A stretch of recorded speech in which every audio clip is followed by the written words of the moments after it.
Noodles আর আলু দিয়ে একটি মজাদার নাস্তা বানাবো। তার জন্য 1 প্যাকেট নুডলস নিয়ে নিলাম, প্যানে দিয়ে দিয়েছি, ভেঙে এর মধ্যে পানি দিয়ে দিব, পানি দিয়ে সিদ্ধ করে নিব। সিদ্ধ করে এখন উঠিয়ে নিচ্ছি।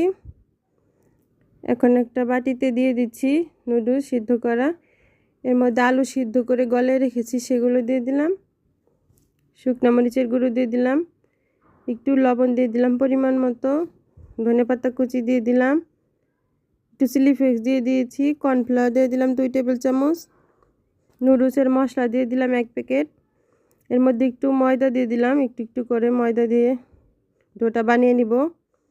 বানিয়ে নিয়েছি। এখন এভাবে হাত দিয়ে চেপে চেপে এটাকে সুন্দর একটা বানিয়ে নিলাম। এখন ছুরি দিয়ে কেটে নিচ্ছি, স্যান্ডউইচের মতো শেপ দিয়ে দিচ্ছি।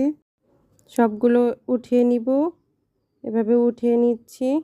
উঠানো শেষ। এখন একটা বাটিতে কর্নফ্লাওয়ার গুলিয়ে নিলাম, এদিক দিয়ে তেল গরম করে দিয়েছি, কর্নফ্লাওয়ারে ভিজিয়ে ব্রেড গ্রামে মাখিয়ে নিয়ে তেলে ছেড়ে দিচ্ছি। এভাবে সবগুলো ছেড়ে দিব ব্রেড গ্রামে মাখিয়ে নিয়ে।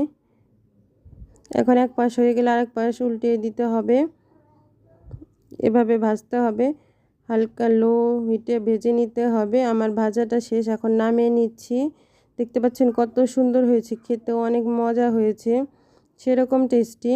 এই নাস্তাটা অনেক মজা খেতে, ছোট বড় সবাই খেতে পারবে, বাচ্চাদের টিফিনেও দেওয়া যাবে, খুবই মজা হয় খেতে।